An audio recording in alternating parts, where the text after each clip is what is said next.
Welcome to our channel. Today we how to backup stock sale records with tax-advantaged accounts, complete guide step by step clearly.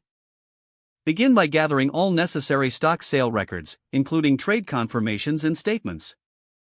Organize these documents by date to create a clear timeline of your transactions.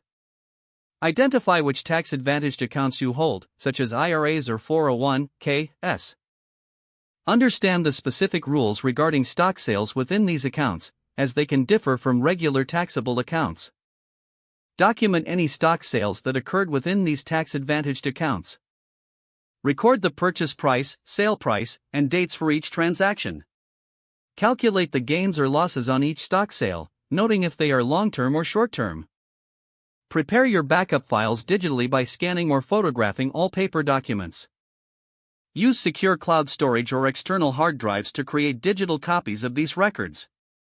Ensure that all digital files are clearly labeled with transaction dates and stock names. Regularly update your records as new sales occur throughout the year. Review your backup documentation before tax season to ensure everything is complete. Familiarize yourself with tax forms related to stock sales, such as Schedule D for capital gains and losses. Consider consulting a tax professional for guidance specific to your situation, especially regarding complicated transactions.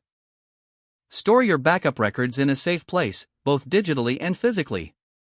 Maintain a backup system for these records, so you have multiple copies. Keep track of any changes in tax law that may affect your reporting of stock sales. If the page does not load, refresh the browser or try again in a private or incognito window.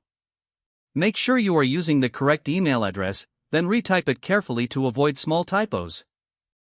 If your password is not accepted, use the reset option and create a new strong password you can remember. Check your spam folder for verification or security emails, then complete any requested confirmation steps. Enable two-factor authentication if available to improve account security and reduce unauthorized access risk. After signing in, review your profile details so your contact information and settings are accurate and current. If you see an error message, note it down and try again after restarting your device and internet connection.